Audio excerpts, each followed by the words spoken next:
எடுத்துக்கொள்ளலாமா? ஏசாயா 37:31 ஒருத்தர் வாசிங்க. அடுத்து 2 ராஜாக்கள் 19:30 ஒருத்தர் வாசிக்கலாம். ஏசாயா 37:31. யூதா வம்சத்தாரில் தப்பி மீந்திருக்கிறவர்கள் மறுபடியும் கீழே வேர் பற்றி மேலே கனி கொடுப்பார்கள். ஆமேன். ஆமேன். 2 ராஜாக்கள் 19:30. யூதா வம்சத்தாரில் தப்பி மீந்திருக்கிறவர்கள் மறுபடியும் கீழே வேர் பற்றி மேலே கனி கொடுப்பார்கள். ஆமேன், ஆமேன், ஆமேன். இந்த 2 இடத்திலும் ஒரே காரியம், ஒரே சம்பவத்தை ஆண்டவர் எழுதி வைத்திருக்கிறார். யூதா வம்சத்தாரில் தப்பி மீந்திருக்கிறவர்கள் மறுபடியும் கீழே வேர் பற்றி மேலே கனி கொடுப்பார்கள். இந்த 2 ராஜாக்கள் 19 நேற்றைய தினத்தில் நம்ம வாசித்த ஒரு காரியம். ஸோ இது வாசிக்கும் போதே ஆண்டவர் உணர்த்தினார், இந்த காரியத்தை பற்றி பேசணும் அப்படின்னு சொல்லிட்டு. இன்றைய நாட்களில் நம்ம பார்த்தோம் அப்படின்னு சொன்னால், நம்மளாம் எப்படிப்பட்டவர்களாய் நம்ம இருக்கிறோம்? தப்பி மீந்திருக்கிறவர்களாய் இருக்கிறோம். எத்தனை பேர் ஆமேன் சொல்கிறீங்க? ஆமேன். நேற்றைய தினத்தில் இருந்தவர்கள் இன்று இல்லை. உண்மைதானே? நேற்று நம்மோடு கூட பேசினவங்க, நம்ம கூட இருக்கிறேன்னு சொன்னவங்க, நம்ம கூட ஃபோனில் பேசியிருக்கலாம், அவங்க இல்லை. 32ஆம் வசனம் சொல்லுகிறது, மீதியா இருக்கிறவர்கள் எருசலேமிலும் தப்பினவர்கள் சீயோன் மலையிலிருந்து புறப்படுவார்கள். சேனைகளுடைய கர்த்தரின் வைராக்கியம் இதை செய்யும். ஆமென்.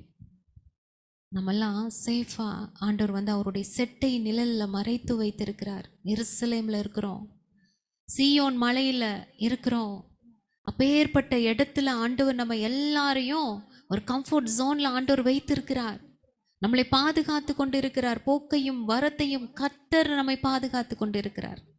அப்படிப்பட்டவர்களாய் ஆண்டவர் தப்பி மீந்திருக்க பண்ணினதின் நோக்கம், நம்ம கீழே வேர் பற்றி மேலே கனி கொடுக்கும்படியாக. நம்ம என்ன பண்ணி கொண்டு இருக்கிறோம்? யோசித்து பாருங்க. என்ன செய்து கொண்டு இருக்கிறோம்? ஆண்டவர் தப்பிக்க வைத்திருக்கிறாரே. எத்தனை ஆபத்து, விபத்துகள், எத்தனை பாடுகள், பிரச்சனைகள், போராட்டங்கள் மத்தியில ஆண்டவர் நம்மளுக்கு ஜீவனை கொடுத்து ஒரு செகண்ட் இந்த மூச்சு நின்றுச்சுன்னா ஒண்ணுமே பண்ண முடியாதுல்ல. அவ்வளவுதான், முடிஞ்சு போச்சு. யோசித்து பாருங்க, ஒரு செகண்ட் ஆண்டவர் நிறுத்துவதற்கு எவ்வளவு நேரம் ஆகும்? ஆச்சரியமாய் ஆண்டவர் நம்மளுடைய ஆயுசு நாட்களை கூட்டி கொடுத்து கொண்டு இருக்கிறார். நம்ம எல்லாரும் சொல்லுவோமா, இந்த யூதா வம்சத்தாரில், இந்த கோவை பட்டணத்தில், இந்த மதுரை பட்டணத்தில், திருச்சி பட்டணத்தில், தூத்துக்குடி பட்டணத்தில், ஒசூர் பட்டணத்தில் தப்பி மீந்திருக்கிற தேவ பிள்ளைகளாகிய நாங்கள் மறுபடியும் இந்த வருஷத்துல, இந்த மாசத்துல தேவனுக்குள் வேர்பற்றி தேவனுக்காய் கனி கொடுப்போம். மீண்டும் சொல்வோமா, கோவை பட்டணத்தில் தப்பி மீந்திருக்கிற தேவனுடைய பிள்ளைகளாகிய நாங்கள் மறுபடியும் இந்த வருஷத்தில், இந்த மாதத்தில் தேவனுக்குள் வேர்பற்றி தேவனுக்காய் கனி கொடுப்போம். ஆமேன் சொல்லிடுவோமா? ஆமேன், ஆமேன், ஆமேன், ஆமேன், ஆமேன். இதான் ஏசாயா 27:6 சொல்லப்படுது. யாக்கோபு வேர்பற்றி இஸ்ரவேல் பூத்து காய்த்து உலகத்தை பலனால் நிரப்பும் நாட்கள் வரும். நம்ம மூலமாய் ஆண்டவர் செய்ய போறாரு. அதற்கு நம்ம விட்டு கொடுக்கணும். ஹல்லேலூயா. புலம்பல் 3:40 சொல்லப்படுது, நாம் நம்மளுடைய வழிகளை சோதித்து ஆராய்ந்து கர்த்தரிடத்தில் திரும்ப கடவோம். எப்ப நம்ம கனி கொடுக்க முடியும்? ஆண்டவருடைய சமூகத்துல ஒவ்வொரு நாளும் அமர்ந்து, ஆண்டவரே என்னுடைய வழி சரியா, நான் போற பாதை சரியா, நான் பேசுற பேச்சு சரியா, என்னுடைய ஆவிக்குரிய வாழ்க்கை ஓகே தானா? நம்முடைய வழிகளை சோதித்து ஆராய்ந்து கர்த்தரிடத்தில் திரும்பணும். அனுதினமும் மன திரும்பணும்னு ஆண்டவர் சொல்றார். நான் ஒவ்வொரு காரியமாய் கேட்கிறேன். நீங்க ஆமேன் சொல்லி கஷ்டப்படுத்த விரும்பல. உண்மையாவே நம்ம அதை செய்தோம் என்றால் உள்ளத்துல ஆமேன் சொல்லுங்க. இல்லாட்டி அதை சரி செய்யும்படியாக ஆண்டவர் பேசுறார். நம்ம அந்த வருஷம் ஆரம்பிச்சு எத்தனை மாசம் ஆயிடுச்சு? 8 மாசம் முடிஞ்சது. இந்த 8 மாத காலங்கள் மட்டும் வைத்துக்கலாம் இல்லையா? இந்த 8 மாதம் மட்டும் நம்ம யோசிப்போம். ஓகே, நம்மளோட ஆவிக்குரிய வாழ்க்கையை பத்தி நம்ம யோசிக்க போறோம். ஒரு நிமிஷம் என்னோடு கூட சேர்ந்து நீங்களும் யோசித்து சொல்லுங்க. ஒழுங்காக இந்த 8 மாசம் வேதம் படித்திருக்கிறோமா?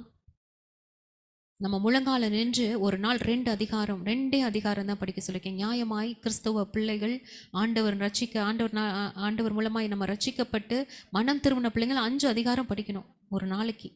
ஆனால் நம்ம முழங்கால நின்று வாசிப்பதற்காக 2 அதிகாரம் தான் கொடுக்கப்படுகிறது. அதை நம்ம ஒழுங்காய் செய்திருக்கிறோமா? இரவும் பகலும் கர்த்தருடைய வேதத்தில் தியானமாய் இருக்கிற மனுஷன் பாக்கியவான் என்று வேதம் சொல்கிறது. இதற்கு ஆதார வசனமும் கூட சொல்லிட்டே வரேன். ஸோ இதை சரியாய் செய்தோம் என்றால் ஆமேன், இல்லை என்றால் ஆண்டவரிடத்துல உடனே ஆண்டவர்கிட்ட ப்ளீஸ் பண்ணுங்க. ஆண்டவரே நான் செய்யலை, என்னை செய்யறதுக்கு கிருபை தாங்க கேட்டுட்டே இருங்க. அடுத்து டெய்லி 1 hour நம்ம ஆண்டவருடைய சமூகத்தில் ஜெபித்திருக்கிறோமா? ஜெப ஜீவியம் இந்த 8 மாத காலங்கள் எப்படி இருந்தது? ஃபேஸ்புக்கு வாட்ஸ்அப்பு பார்க்க ஒரு நாளைக்கு எத்தனை மணி நேரம் செலவிட்ருக்கோம்? ஆனால் ஜெபிக்க நேரமில்லை என்று சொல்வோமானால் நம்மை மாதிரி பரிதபிக்கப்பட்டவர்கள் யாருமே இல்லை. லூக்கா 21:36 சொல்லப்படுகிறது, ஆகையால் இனி சம்பவிக்க போகிற இவைகளுக்கெல்லாம் நீங்கள் தப்பி மனுஷகுமாரனுக்கு முன்பாக நிற்க பாத்திரவான்களாக எண்ணப்படுவதற்கு எப்பொழுதும் ஜெபம் பண்ணி விழித்திருங்கள். கடைசி நாட்கள்ல வந்திருக்கிறோம். இனி நாட்கள் செல்லாது. நான் சொல்லிட்டே இருக்கிறேன், காலம் நம்மளுக்காய் நிற்காது. ஆண்டவருடைய வருகை வெகு சீக்கிரமா இருக்கிறது. கர்த்தருக்காக செய்கிற காரியங்கள் மட்டும்தான் நிற்கும். அதற்காக நம்ம ஜெபம் பண்ணி விழித்திருக்கணும்னு ஆண்டவர் சொல்லிட்டே இருக்கிறாரு. 1 மணி நேரம் ஜெபிக்கிறவங்க ஆமேன்னு சொல்லுங்க. ஹல்லேலூயா. 3வது, ஆண்டவரை நம்ம ஒழுங்காக துதிக்கிறோமா? எல்லா சூழ்நிலையிலும் நம்ம கஷ்டம் வரும்போது, நம்மளுக்கு ஒரு பாடுகள் வரும்பொழுது, கண்ணீரான காரியங்கள், உபத்திரவத்தின் காரியங்கள் இல்லை, நம்மளுக்கு ஒரு நன்மையான காரியங்கள் வரும் பொழுது, நன்மையை பெற்றுக்கொண்ட உடனே ஃபோனை போட்டு சந்தோஷத்தை பகிர்ந்து கொள்கிறவர்களா இருக்கிறோமா? இல்லை கர்த்தருக்கு ஸ்தோத்திரம் என்று அறிக்கை செய்தோமா? இந்த 8 மாத காலங்கள் ரொம்ப நான் முன்னாடிலாம் போகலை. இந்த 8 மாதம் தான். இந்த 8 மாதம் நம்மளுக்கு நினைவில் நல்லாவே இருக்கும். ஸோ இந்த 8 மாதமும் நம்ம ஆண்டவருக்கு நம்ம எத்தனை முறை ஸ்தோத்திரங்களை ஏறெடுத்திருக்கிறோம், எந்த சூழ்நிலையில் ஏறெடுத்திருக்கிறோம். கர்த்தரை துதிப்பதில் குறைவுபடக்கூடாது, சோர்ந்து போகக்கூடாது. துதிக்கிற மனுஷன் அவங்களுடைய குடும்பம் தான் வளரும் என்று யாத்ராகமம் 12, 24, 27, 31 நம்ம வாசிக்கிறோம். ஆமென். அடுத்து எல்லா சண்டேஸும் இந்த 8 மாதமும் ஞாயிற்றுக்கிழமை நான் சர்ச்சுக்கு மிஸ் பண்ணாமல் போனேன். எக்காரணத்தை கொண்டும் சபை கூடி வருதலை விட்டுவிடக்கூடாது என்று எபிரேயர் 10:25 வாசிக்கிறோம். உண்மையாய் ஒரு நாள் கூட நான் லீவ் போடல. சர்ச்சுக்கு முடியலனாலும் நான் போயிட்டேன் சிஸ்டர். உள்ளத்தில் ஆமேன்னு சொல்லுவோமா? கர்த்தருக்கு கொடுக்க வேண்டிய காணிக்கை தசம பாகத்தில் உண்மையாய் இருந்தோமா? இது எல்லாமே இந்த கடைசி நாட்கள் அனுதினமும் நம்மளை நிதானிக்கிற விஷயம். இது இன்னைக்கு மட்டும் நான் சொல்றதுனால நீங்க யோசிக்க கூடாது. இது அனுதினமும் யோசிக்கணும். அனுதினமும் நம்மளை தற்பரிசோதனை செய்து பார்த்து நாமளே கேட்டுக்கணும். வசனம் சொல்லுது, கொடுங்கள் அப்பொழுது உங்களுக்கு கொடுக்கப்படும், உற்சாகமாய் கொடுக்கிற விடத்தில் தேவன் பிரியமாயிருக்கிறார். காணிக்கை நம்ம மனசார உண்மையாய் நம்ம சம்பாதித்த, நேர்மையாய் சம்பாதித்த காணிக்கையை மனதார கொடுத்திருக்கிறோமா? மனதார தசமபாகம் செலுத்தி இருக்கிறோமா?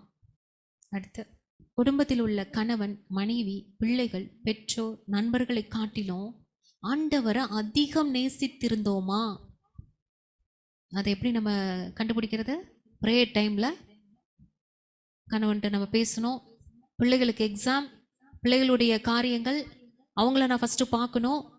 நம்மளுக்கு கொடுக்கப்பட்ட பொறுப்பில் நம்ம அப்புறம் பார்த்துக்கலாம், ஆண்டவர் அப்புறம் பார்த்துக்கலாம், அப்புறம் ப்ரே பண்ணிக்கலாம், நாளைக்கு வந்துக்கலாம். எக்ஸப்ஷன் நம்ம நிறைய கொடுத்துருக்குறோம்ல. முக்கியத்துவம், முதலிடம் கொடுத்துருக்குறோமா? அதுதான் ரொம்ப ரொம்ப முக்கியம். அவர்களை காட்டிலும், இதுதான் ஆண்டவர் எதிர்பார்க்குறார். அவங்கள காட்டிலும், நமக்கு கணவனை காட்டிலும், பிள்ளைகளை காட்டிலும், நண்பர்களை காட்டிலும் ஆண்டவருக்கு முக்கியத்துவம் கொடுத்து நம்ம ஜெபத்தில் அமர்ந்திருக்கிறோமா? தனி ஜெபமாகட்டும், இல்லை குடும்ப ஜெபமாகட்டும், நம்ம ஃபெலோஷிப் ப்ரேயர் ஆகட்டும், முக்கியத்துவம் கொடுத்து ஆண்டவர் சமூகத்துக்கு உட்காந்துருக்கிறோமா?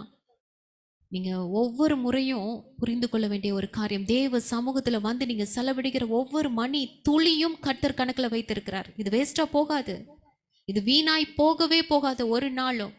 இவ்வளோ நேரம் நம்ம டைம் ஸ்பெண்ட் பண்ணிட்டோம், நம்ம வேலையை நம்ம இன்னும் செய்யலை, பிள்ளைங்க வந்துடுவாங்க, அவங்கள கவனிக்கணும், இதை பண்ணிக்கணும். உண்மைதான். ஆனாலும் நம்ம தேவனுக்கு முதலிடம் கொடுக்க அந்த உள்ளம் ஆர்வப்படுகிறதா, விருப்பப்படுகிறதா? ஐயோ நம்ம செய்யணும், நம்மளுக்கு பொறுப்பு கொடுத்துருக்காங்க, நம்ம போகணும், நம்ம ப்ரே பண்ணணும். நம்ம போகலைன்னா கஷ்டம், ஆண்டவர் தேடுவாரே. நான் தேடுவேன்றதை விட நான் வந்து எத்தனை பேர் வந்திருக்கீங்க, எத்தனை பேர் நீங்க ஏன் வரலன்றதை கேட்பதை விட கர்த்தர் தேடுவார். கர்த்தர் தேடுவார். இது உங்க மைண்ட்ல வந்து எழுதியே வச்சுக்கோங்க. கர்த்தர் உங்களை தேடுவார். ஒரு பொறுப்பு, ஒரு காரியம் ஆண்டவர் கொடுத்திருக்கிறார் என்றால் அதுல நீங்க வரலன்னா கர்த்தர் தேடுவார். தன் தகப்பனையாவது தாயையாவது என்னிலும் அதிகமாய் நேசிக்கிறவன் எனக்கு பாத்திரன் அல்ல. மகனையாவது மகளையாவது என்னிலும் அதிகமாய் நேசிக்கிறவன் எனக்கு பாத்திரன் அல்ல. குறித்துக் கொள்ளுங்கள், மத்தேயு 10:37. அடுத்து, தேவன் நமக்கு கொடுத்த வேலை, தொழில், படிப்பு, நேரம், பேச்சு, பொறுப்புகள்ல எல்லாவற்றிலும் உண்மையுள்ளவர்களா இருக்கிறோமா? உண்மையுள்ளவர்களா இருந்தோமா? குடும்ப பொறுப்பு ஆண்டவர் கொடுத்திருக்கிறார். இந்த குடும்ப பொறுப்புல கணவனை கவனிக்கிற காரியத்துல, பிள்ளைகளை கவனிக்கிற காரியத்துல, நம்மளுக்கு கொடுக்கப்பட்ட வேலையில, நம்ம கொடுக்கப்பட்ட ஊழிய பொறுப்புகள்ல நம்ம உண்மையுள்ளவர்களா இருந்தோமா? வசனம் சொல்லுது, நீதிமொழிகள் 28:20, உண்மையுள்ள மனுஷன் பரிபூர்ண ஆசீர்வாதங்களை பெறுவான். ஆமென். நம்மளுடைய வாழ்க்கையில நல்ல கனிகள், சுவாபங்கள் காணப்பட்டதா? நம்ம செபிக்கிறோம் என்று சொல்றோம், நம்மளுடைய சுவாபத்துல மாற்றங்கள் வந்திருக்கா? யோசித்து பாருங்க. தேவ சாயலை பெற்ற நம்ம ஆண்டவரை வெளிப்படுத்தினோமா? நம்மளுடைய ஜென்ம சுவாபங்களை, சில காரியங்களை விட முடியாமல் இன்னும் இருக்கிறோமா?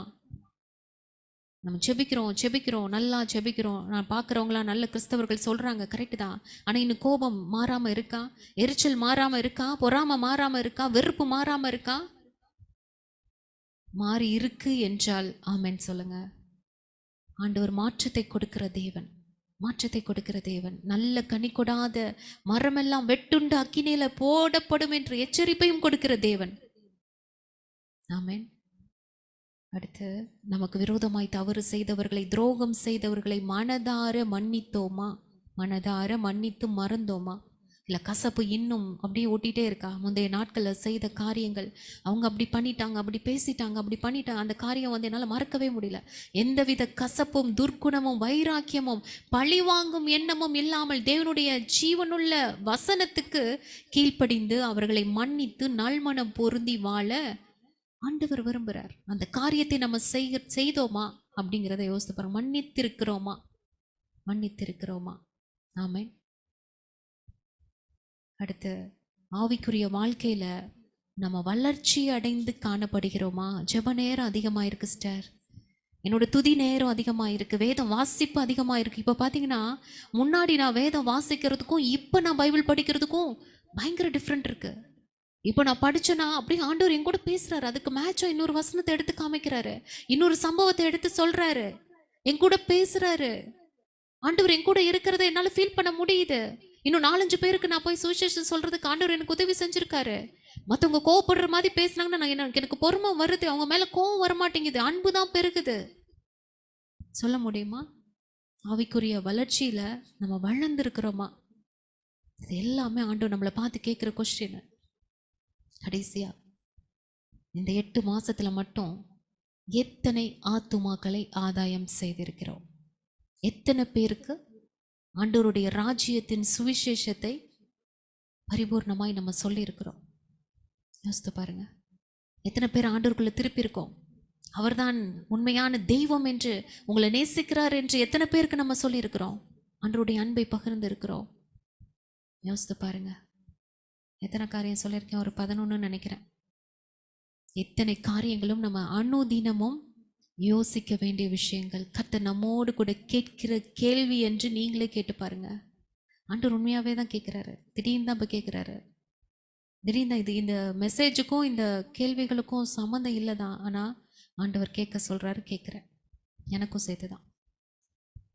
நம்மை நாமே நிதானித்து ஆராய்ந்து அறிந்தோம் என்றால் நியாயம் தீர்க்கப்படும். ஆவியானவர் நம்மோடு கூட இடைப்பட்டு கொண்டு இருக்கிறார். எத்தனை பேர் இதில் எத்தனை காரியங்கள் நம்ம செய்திருக்கிறோம்? நம்ம விவரம் தெரிஞ்சதுலேருந்து இப்போ வரைக்கும் நம்ம நியாயமாக யோசித்து நம்ம சொல்லணும். ஆனால் அந்த 8 மாதம்தான், 8 மாதத்தில் நம்ம எத்தனை காரியங்கள் ஆண்டவருக்காக. நம்ம இந்த நியூ இயர் ஸ்டார்ட் பண்ணும்போது நம்ம நிறைய தீர்மானங்கள் எடுத்திருப்போம்ல, நிறைய காரியங்கள் எடுத்திருப்போம். அந்த தீர்மானத்தில் நிலைத்திருக்கிறோமா? தீர்மானத்தை நம்ம நிறைவேற்றுகிறவர்களா இருக்கிறோமா? யோசித்து பாருங்க. இதில் எத்தனை காரியங்கள் நம்ம உண்மையும் உத்தமமாய் நம்ம ஒழுங்காய் செய்திருக்கிறோம்? ஆனாலும் தேவன் நம்மை தப்பி மீந்திருக்க செய்திருக்கிறார். ஆமென் சொல்லுவோமா? ஆமென். ஆமென், ஆமென். ஆண்டவர் நம்மளை தப்பிக்க வைத்திருக்கிறார். நினச்சிருந்தாருன்னா இதில் ஒரு 2 தான் நான் செஞ்சுருக்கேன் ஆண்டவரே, 1 தான் செஞ்சுருக்கேன், 3 தான் செஞ்சுருக்கேன், இதோட நம்மளுடைய மூச்சு போயிருந்துச்சுன்னா நம்ம பரலோகம் போக முடியாதுல்ல. யோசித்து பாருங்க. கிருபையாய் ஆண்டவர் நாட்களை நீடிக்க வைத்திருக்கிறார், கூட்டி கொடுத்திருக்கிறார்.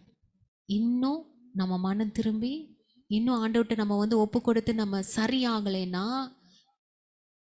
அதுக்கு மேல நம்மளுக்கு தான் கஷ்டங்கள். ஆண்டவர் சொல்றாரு, கேட்கிறதற்கு காதுள்ளவன் கேட்க கடவன். ஆகையால் நீ இன்ன நிலைமையிலிருந்து விழுந்தாய் என்பதை நினைத்து மனம் திரும்பி ஆதியில் செய்த கிரியைகளை செய்வாயாக. எல்லாவிட்டால் நான் சீக்கிரமாய் உன்னிடத்தில் வந்து நீ மனம் திரும்பாத பட்சத்தில் உன் விளக்கு தண்டை அதனிடத்தில் நின்று நீக்கி விடுவேன் என்று கர்த்தர் சொல்லுகிறார்.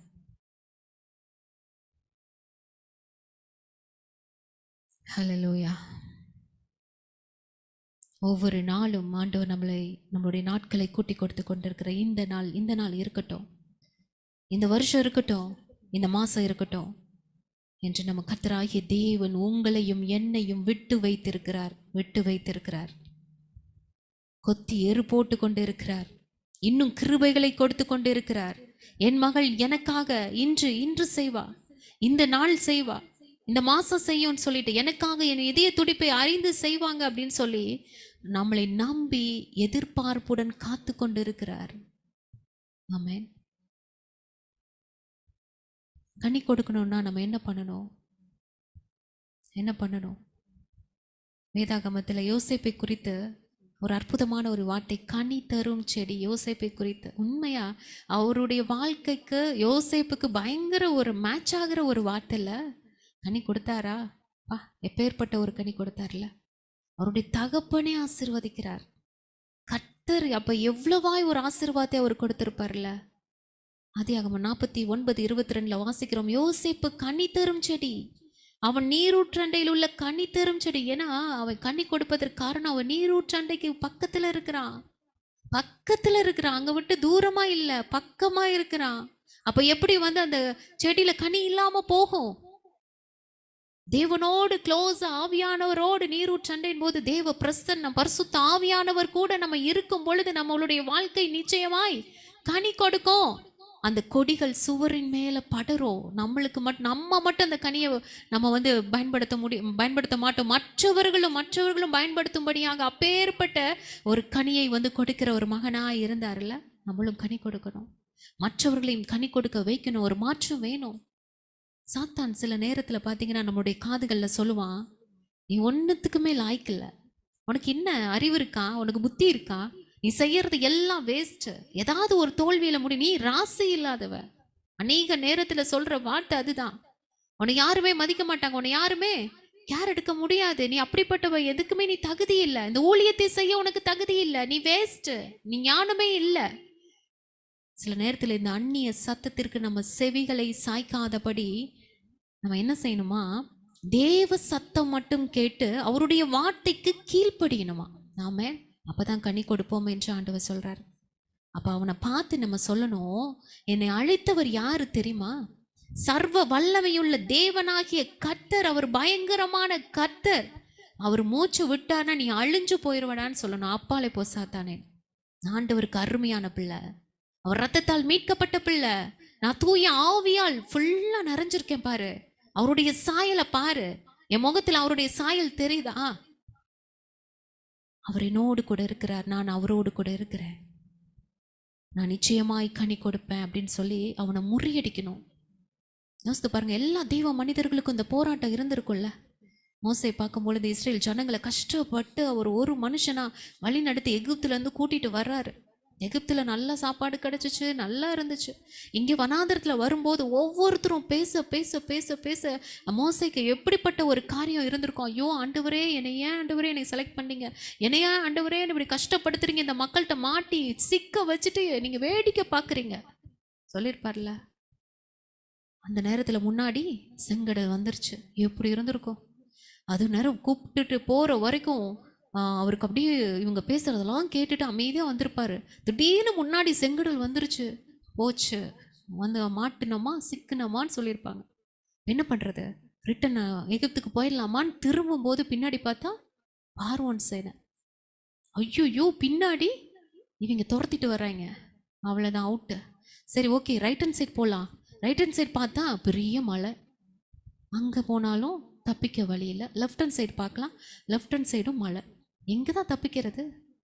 யோசித்து பாருங்க. இந்த இதுதான் இக்கட்டான சூழ்நிலை. இந்த சூழ்நிலையில மோசையை பார்த்து எப்படியா அவங்க வந்து பேசியிருப்பாங்க? எங்களை சாகடிக்கவா நீ கூட்டிட்டு வந்த? கண்டிப்பா கேட்டிருப்பாங்கல்ல. அவர் ஆண்டவரை நோக்கி ஜெபிக்க ஓடிட்டார். அப்பா எங்களை காப்பாத்துங்க. ஆண்டவர் சொல்றாரு, நீ உன் கோலை ஓங்கி உன் கையை சமுத்திரத்தின் மேல் நீட்டி சமுத்திரத்தை பிளந்துடு. அப்ப இஸ்ரேல் புத்திரர் சமுத்திரத்தின் நடுவாக வெட்டாந்தரையில நடந்து போவாங்கன்னு ஆண்டோடைய வார்த்தை. இதை கேட்ட உடனே மோசைக்கு எப்படி இருந்திருக்கும்? கண்டிப்பா இன்னொரு சத்தம் கேட்டிருக்கும்ல. என்னது? கோலை ஓங்கணும், கையை சமுத்திரத்துல மேல நீட்டணுமா? அது கூட பண்ணிடலாம். ஆனா எப்படி இந்த சமுத்திரத்தை பிளக்கிறது? நானா? ஒருவித பயம், ஒரு நடுக்கம். ஒருவேளை இந்த கடல் வந்து பிளக்கலைனா இந்த ஜனங்கள் என்னை ஒன்றுமில்லாம பண்ணிடுவாங்களே. அந்த சத்தம் கேட்டிருக்கும்ல. இங்க தேவ சத்தம் கேக்குது, இன்னொரு பக்கம் சாத்தான் ஒரு சத்தம் கொடுத்திருப்பான். ஆனா மோசே இந்த அந்நிய சத்தத்திற்கு கீழ்ப்படியாமல் தேவ சத்தத்திற்கு செவி சாய்த்து 21ஆம் வசனம் சொல்லுது, மோசே தன் கையை சமுத்திரத்தின் மேல் நீட்டினான். அப்பொழுது கர்த்தர் முழுவதும் பலத்த கீழ்காற்றினால் சமுத்திரம் ஒதுங்கும்படி செய்து அதை வறண்டு போக பண்ணினார். ஆமென். ஜலம் பிளந்து பிரிந்து போயிற்று. ஹல்லேலூயா, ஹல்லேலூயா. தேவ சத்தத்திற்கு மட்டும் கீழ்ப்படிந்தீர்களானால் தேவன் உங்கள் வாழ்க்கையை கனி கொடுக்கும் வாழ்க்கையாய், அற்புதங்கள் நிறைந்த வாழ்க்கையாய் மாற்றுவார். ஆமென். உங்களை கொண்டு பல லட்சம் ஜனங்களை ஆண்டவர் ரட்சிப்பார்.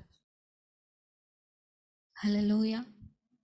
எப்பேற்பட்ட ஒரு அற்புதம் இல்ல? இங்க மட்டும் இல்ல, பின்னாடி வந்தவங்களுக்கும் ஒரு அக்கினி வந்து நடுவாக நின்று அவங்கள வர விடாம தடுத்து நிறுத்திருச்சு பார்வோன் சேனைகளை.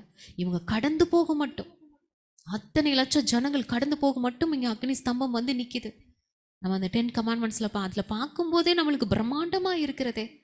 எப்படி இருக்கு? அப்படியே நம்மளுக்கு புல்லரிக்கும். அது பார்க்கும்போது ஆண்டவர் எப்படிப்பட்ட தேவன், எப்படியா அவருடைய ஜனங்களை எவ்வளவு நேசித்திருப்பாரானால் இப்படிப்பட்ட ஒரு காரியத்தை நிகழ்த்தி அவங்க கண்களுக்கு முன்பாக இல்ல, எவ்வளவு அற்புதங்களை நிகழ்த்தி இந்த காரியத்தை ஆண்டவர் செய்து அந்த மக்களை நடத்தி வந்திருக்கிறார். அவர் தகப்பனாய் நடத்தி வந்திருக்கிறார்.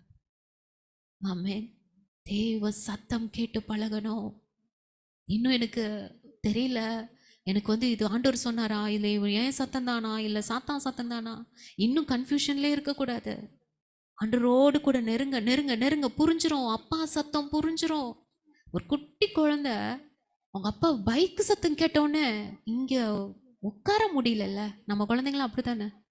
பைக் சத்தம் அங்க கேட்கும் போதே நம்ம பிள்ளைங்க, ஏன் நம்ம வீட்டுல பெட் அனிமல்ஸே அப்படிதான், சவுண்டு கண்டுபிடிச்சிடுறாங்க. அப்பா வர்றாரு, அப்பாவுடைய வண்டி சத்தம், அப்பா சத்தம் கூட இல்லை.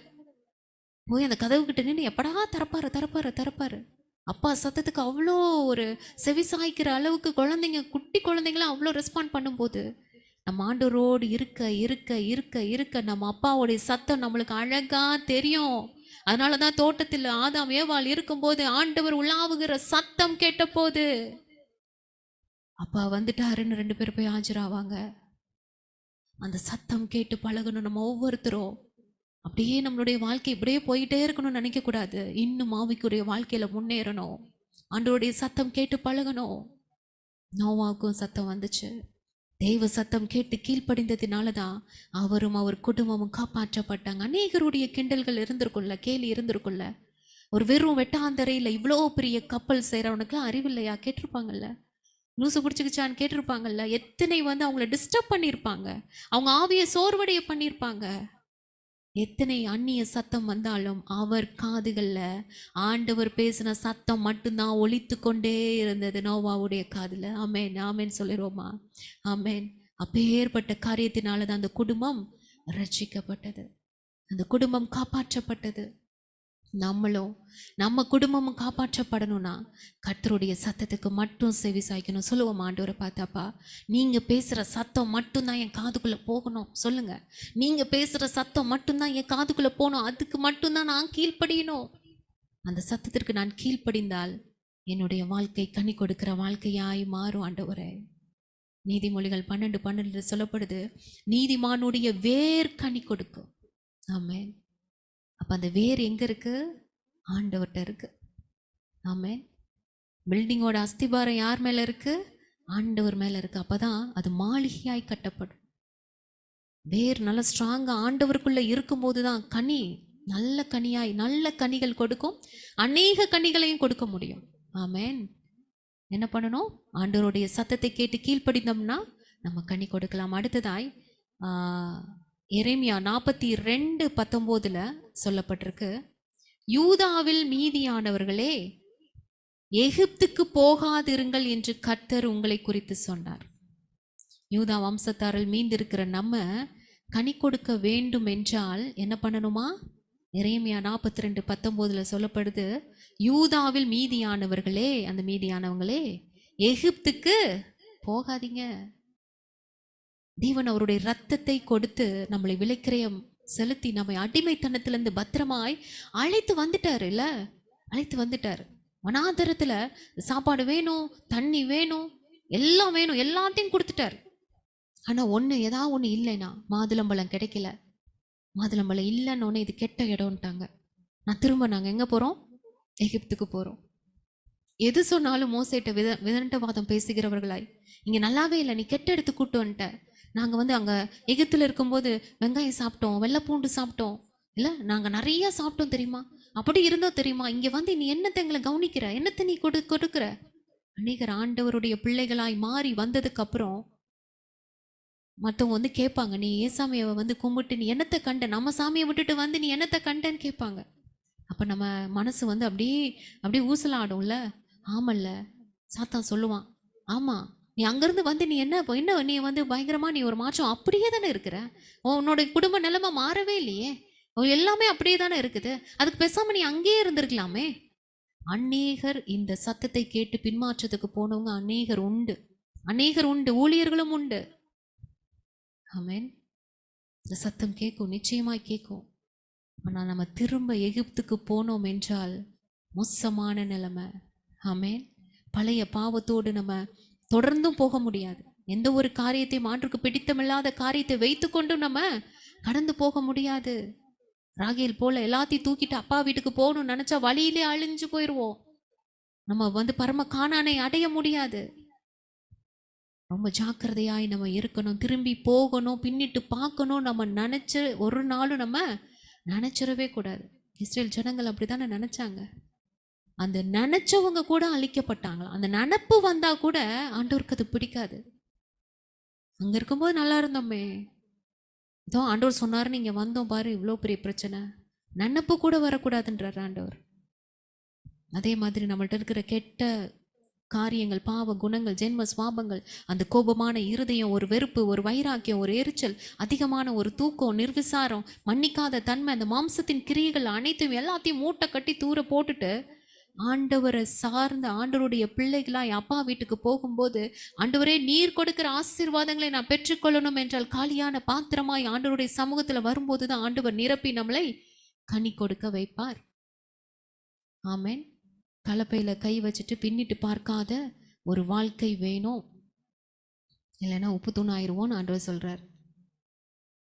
கடைசியா கனி கொடுக்கணும்னா ஆண்டவர் மேல முழு நம்பிக்கை வைக்கணும்னு ஆண்டவர் சொல்றார். ஏசையா ராஜாவை போல 2 ராஜாக்கள் 18:5 நம்ம வாசிக்கிறோம்.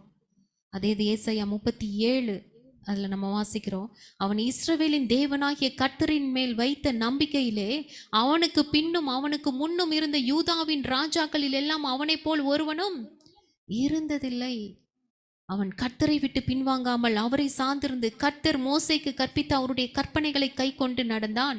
ஆகையால் கர்த்தர் அவனோடு இருந்தார், அவன் போகிற இடமெங்கும் அவனுக்கு அனுகூலமாயிற்று. எத்தனை ஒரு ஆசீர்வாதமான ஒரு வார்த்தை பாருங்க. ஆண்டவர் நம்மோடு கூட இருக்கும் பொழுது நம்முடைய வாழ்க்கை எப்படி மாறுது? ஒரு அற்புதம் நிறைந்த வாழ்க்கையாய், போகிற இடமெங்கும் அனுகூலமான ஒரு வாழ்க்கை. இதுதான் கனி கொடுக்கிற வாழ்க்கை இல்ல? நம்ம என்னென்ன காரியத்தை தொடுறோமோ அதெல்லாம் ஆசீர்வாதம். ஆமென். அங்க ஒரு பிளஸ்ஸிங் ஆண்டவர் வைத்து கொண்டே வர்றார். யார்கிட்ட பேசுனா உங்களுக்கு நடக்குங்க, உங்களுக்கு பாங்க இந்த வருஷத்துல குழந்தை கிடைக்குங்க, கண்டிப்பா கிடைக்கும்.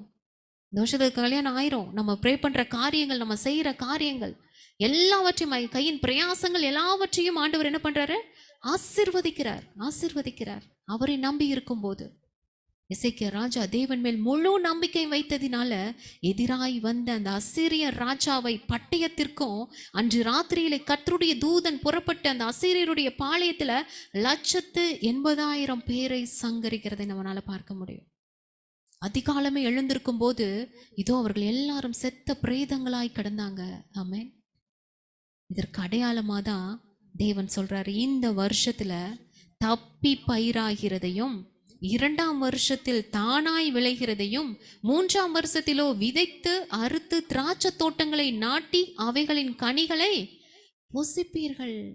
ஆமென்.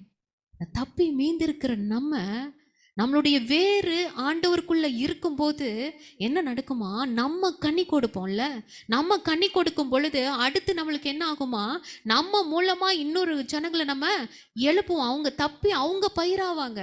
அடுத்த வருஷத்துல அது தானாய் அநேக இடத்துல விளைய ஆரம்பிக்கும். அடுத்து அது விதைத்து அறுத்து திராட்சை தோட்டமே உருவாயிரும் நம்ம மூலமா. ஆமென் சொல்லிடுவோமா? திராட்சை தோட்டங்களை நாட்டி அவைகளின் கனிகளை புசிப்பீர்கள் ஆண்டவர் சொல்றாரு. எத்தனை ஆத்துமாக்கள் வந்து நம்ம மூலமாய் ஆண்டவர் உருவாக்கும்படியாக அவர் காத்திருக்கிறார். ஹல்லேலூயா. நம்ம கனி கொடுத்தால்தான், நம்ம திராட்சை தோட்டங்களை நாட்டி அவைகளின் கனிகளை புசிக்கும்படிக்கு கர்த்தர் நம்மை ஆசீர்வதிப்பார். தேவனை நம்பிக்கையாய் வைத்த எசேக்கியா ராஜாவுக்கு எதிராய் வந்த சத்ருவை ஆண்டவர் முறியடித்தார். ஆமென். 15 வருஷம் ஆயுசு நாட்களை கூட்டி கொடுத்தார். அவருடைய விண்ணப்பத்தின் சத்தத்தை கேட்டு கண்ணீரை கண்டு இதோ நான் உன்னை குணமாக்குவேன் என்று ஆசீர்வதிக்கிறார். ஹல்லேலூயா. எப்பேற்பட்ட ஒரு நம்பிக்கை ஆண்டவர் மேல. ஆண்டவர் செய்வார்னா செய்வார், அவ்வளவுதான். அதற்கு மேல எந்த பேச்சுமே கிடையாது. எப்ப செய்வீங்க, நான் எவ்வளவு நாள் காத்திருக்கிறேன், என்னைக்குப்பா, இன்னைக்கு செய்வீங்களா, நாளைக்கு செய்வீங்களா, என்னைக்கு செய்ய போறார் அப்படின்னு நம்மளுடைய அப்படியே சவுண்டு குறைஞ்சிரும்ல. அப்படிப்பட்டவர்களா இல்லாதபடி என் ஆண்டவர் எனக்கு என்னைக்கு கொடுக்கணும்னு நினைக்கிறாரோ, என்னைக்கு செய்யணும்னு நினைக்கிறாரோ, என்னைக்கு என்னுடைய குடும்பத்துல ஒரு ரட்சிப்பை கட்டளைன்னு நினைக்கிறாரோ, என்னைக்கு என் குடும்பத்துல ஒரு சூழ்நிலை மாற்றணும்னு நினைக்கிறாரோ நிச்சயமாய் செய்வார்.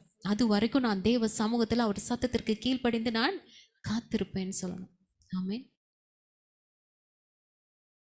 தேவன் நம்மளுக்கு இந்த ஆவின் கனிகளை கொடுக்கவும் இந்த கனிகளை புசிக்கவும் அனுக்கிரகம் பாராட்டும்படியாக கடந்து வந்திருக்கிறார்.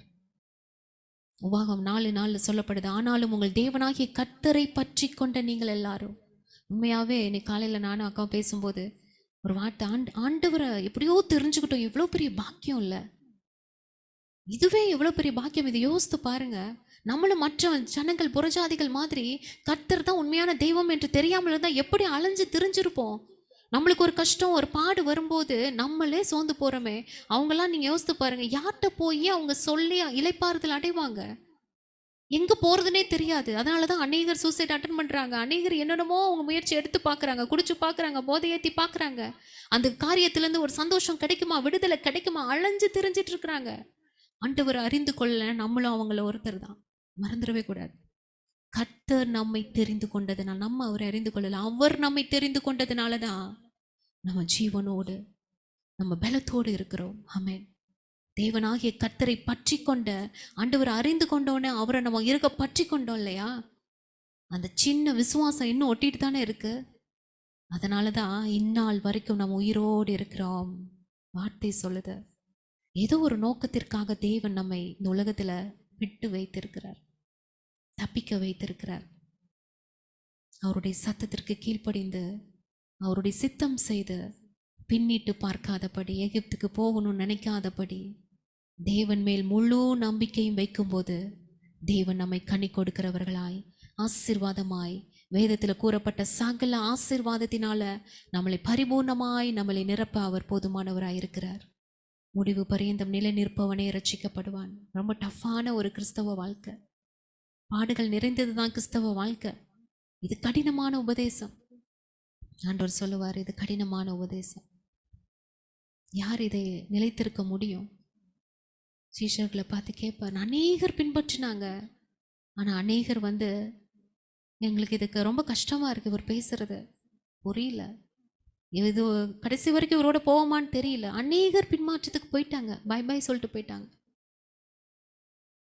அந்த 12 பேரை பார்த்து ஆண்டவர் கேட்பார், நீங்களும் போய்விட மனதா இருக்கிறீர்களோ?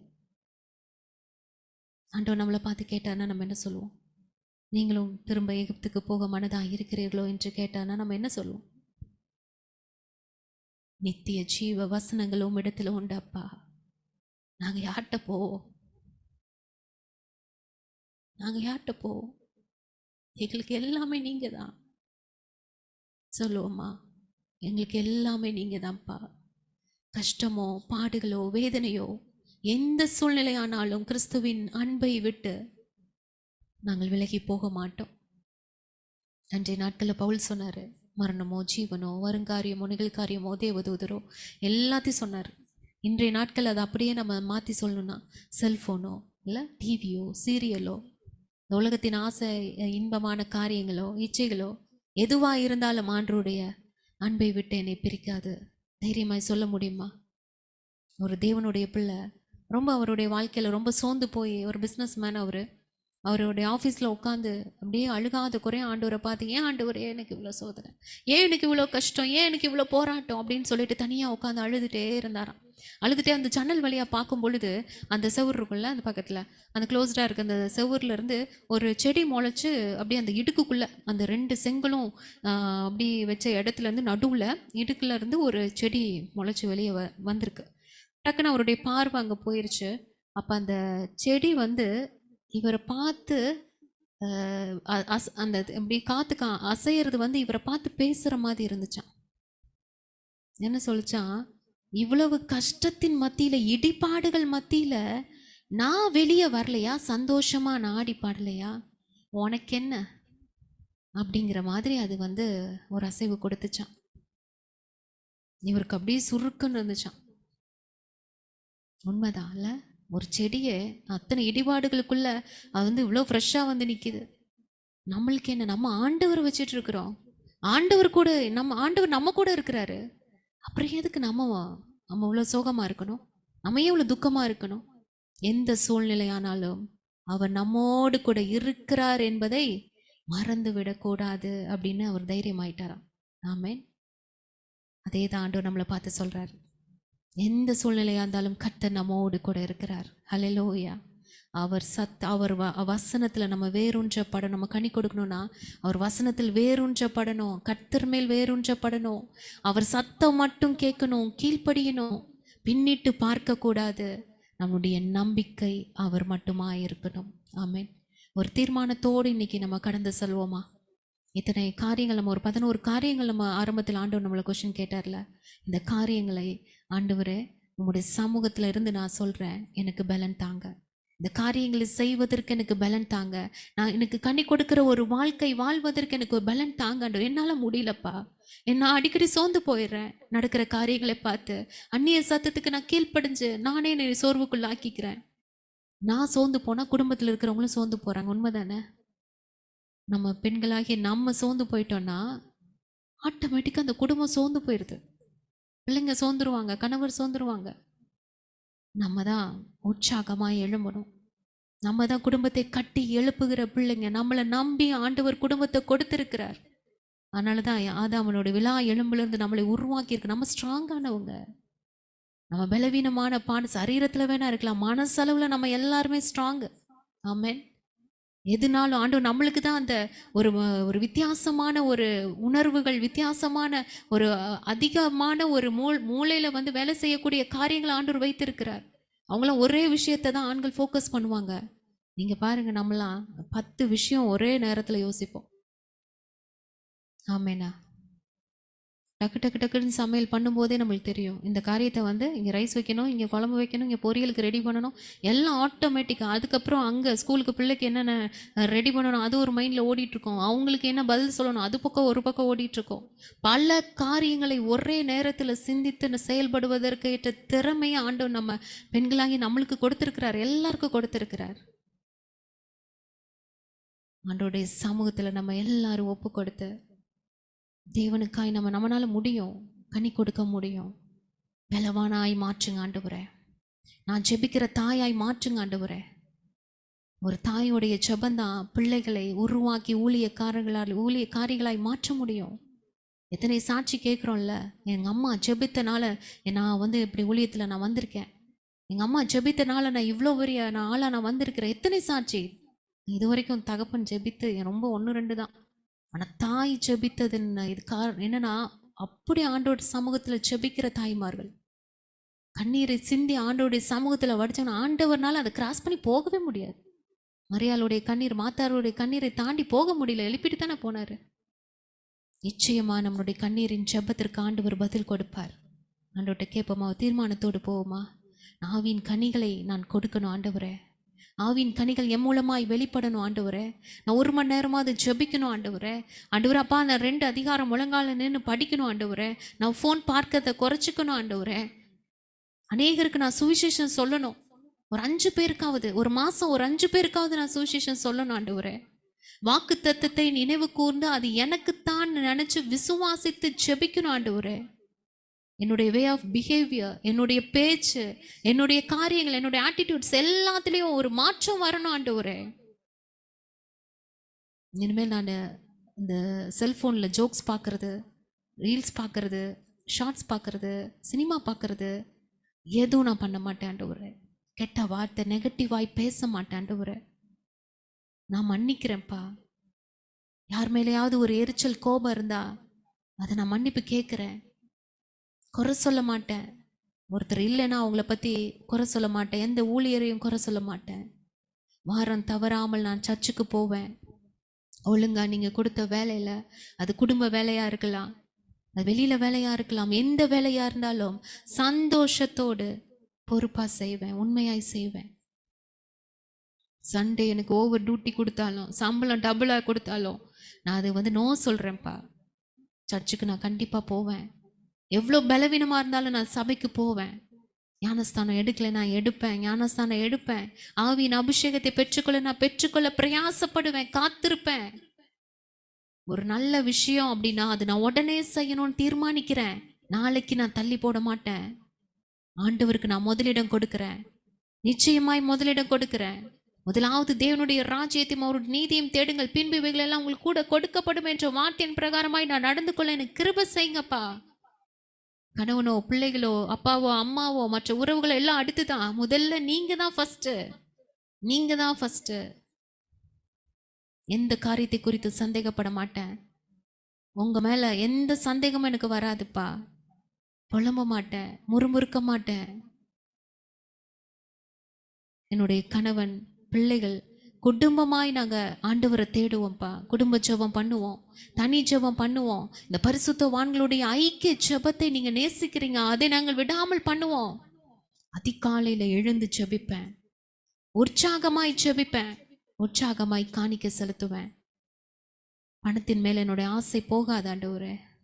எத்தனை பணத்தினால குடும்பம் பிரிஞ்சு போயிருக்கு, சபை பிரிஞ்சு போயிருக்கு, உறவுகள் பாதிக்குது. பண ஆசையை முற்றிலுமாய் நான் வெறுக்கிறேன். கெட்ட பழக்க வழக்கங்களுக்கு நோ சொல்றேன். நம்மையும் ஆண்டவரையும் பிரிக்கிற எந்த காரியத்துக்கும் நான் நோ சொல்றேன். ஆமென். பொருத்தனை பண்ணி ஜெபிக்கலாமா? ஆண்டவர் பார்த்து கொண்டு இருக்கிறார். அவர் தான் கேள்வி கேட்டாரு. ஆண்டவருடைய சமூகத்தில் நம்ம எல்லாரும் அர்ப்பணித்து ஜெபித்தோம் என்றால் அதை கடைபிடிக்க கர்த்தரிடத்தில் பலனை கேட்டு உற்சாகமாய் நம்ம கனி கொடுக்கிறவர்களாய் இருப்போம். நிச்சயமாய் ஆண்டவர் நம்மளுக்கு பலனையும் கிருபையையும் தருவார். ஹல்லேலூயா. வழியிலே நாம் அழிந்து போகாதபடிக்கு கர்த்தர் இரக்கம் செய்யும்படியாக நம்ம எல்லா கனிகளை கொடுத்த தேவனுடைய ராஜ்யத்தில் அத்தனை பேரும் குடும்பம் குடும்பமாய் போய் நிற்கும்படியாக கர்த்தர் கிருபை செய்வாராக. ஆண்டவருடைய சமூகத்தில் எல்லாரும் ஒப்பு கொடுக்கலாமா? தீர்மானத்தோடு ஒப்பு கொடுப்போமா? அப்பா உமக்கு நன்றி ஆண்டவரே. அப்பா நாங்கள் ஆசீர்வாத கனிகளை, ஆவிக்குரிய கனிகளை, ஆவியின் கனிகளை கொடுக்கும்படியாக அப்பா கர்த்தர் எங்களோடு கூட இடைப்பட்டதற்காய் நன்றி. உங்களில் நாங்கள் வேரூன்ற படணும் சுவாமி. கர்த்தரில் நாங்கள் வேரூன்ற படணும் அப்பா. ஆண்டவரே அப்பா ஸ்தோத்திரம். வசனத்தில் ஆண்டவரே ஆழமாய் நாங்கள் விதைக்கப்படணும் சுவாமி. அப்பா ஸ்தோத்திர கத்தாவே, எங்களுடைய வேர் நீராய் இருக்கணும் சுவாமி. உண்மையில நாங்கள் வேரூன்றி நிற்கணும். என் கர்த்தருடைய சத்தத்தை கேட்கிறவர்களா இருக்கணும், கீழ்ப்படுகிறவர்களா இருக்கணும். ஆண்டவரே அப்பா ஸ்தோத்திரிக்கிறோம். எகிப்துக்கு திரும்பி பார்க்காதவர்களாய் போகாதவர்களாய் இருக்கணும். ஆண்டவரே அப்பா ஸ்தோத்திரம். என் கர்த்தர் மேல் நம்பிக்கை வைத்தவர்களா இருக்கணும். ஆண்டவரே விசுவாசம், அப்படிப்பட்ட ஒரு விசுவாசத்தை வரமாய் எங்களுக்கு கொடுங்கப்பா. ஒருபோதும் நாங்கள் சந்தேகப்படாதபடி கர்த்தருக்குள் எப்பொழுதும் நாங்கள் களி கூர்ந்து இருக்க நிச்சயமாய் எங்களை கனி கொடுக்கிற வாழ்க்கையை நீர் கொடுத்து ஆசீர்வதிப்பீங்க. அநேக ஆயிரங்களுக்கு எங்களை பிரயோஜனப்படுத்துவீங்கப்பா. உம்முடைய கருத்துல நாங்கள் ஒப்பு கொடுக்கிறோம். நன்றி தகப்பனே, உள்ளத்தின் ஆழத்திலிருந்து நன்றி, உள்ளத்தின் ஆழத்திலிருந்து நன்றி. நன்றியோடு நாங்கள் துதிக்கிறோம் சுவாமி. நன்றி செலுத்துகிறோம், நன்றி செலுத்துகிறோம். சேர்ந்து சொல்வோமா? யூதா வம்சத்தாரில் தப்பி மீந்திருக்கிறவர்கள் மறுபடியும் கீழே வேர்பற்றி மேலே கனி கொடுப்பார்கள். இந்த கோவை பட்டணத்தில் தப்பி மீந்திருக்கிற தேவ பிள்ளையாகிய நான் மறுபடியும் இந்த வருடத்தில், இந்த மாதத்தில் தேவனுக்குள் வேர்பற்றி தேவனுக்காய் கனி கொடுப்பேன். ஹல்லேலூயா. எல்லாரும் ஒப்பு கொடுத்து நம்ம ஜெபிக்கலாம். அப்பா பிதாவே, நன்றியோடு நாங்கள் துதிக்கிறோம், ஸ்தோத்திரிக்கிறோம் சுவாமி. என் கர்த்தர் ஆச்சரியமாய் எங்களோடு கூட பேசின அற்புத வார்த்தைக்காய் நன்றி. என் தகப்பனே, நன்றியோடு நாங்கள் துதிக்கிறோம் அப்பா. அப்பா, எங்களோடு கூட இடைப்பட்டதற்காய் நன்றி. நாங்கள் கனி கொடுக்கிற ஒரு வாழ்க்கை கர்த்தர் நீர் கொடுத்து எங்களை ஆசீர்வதிப்பீராக, எங்களை பலப்படுத்துவீராக. அப்பா ஸ்தோத்திரம். ஒவ்வொரு நாளும் ஆவிக்குரிய வளர்ச்சியில் அப்பா இன்னும் முன்னேறி செல்லும்படியான கிருபைகளை கொடுப்பீராக. உம்மை நன்றியோடு நாங்கள் துதிக்கிறோம். எங்களோடு கூட இடைப்பட்டதற்காய் நன்றி ஆண்டவரே. எல்லா துதியும் கனமும் மகிமையும் ஒருவருக்கே. இயேசுவின் நாமத்தில் நாங்கள் ஜெபிக்கிறோம் ஜீவனுள்ள நல்ல பிதாவே. ஆமேன், ஆமேன், ஆமேன்.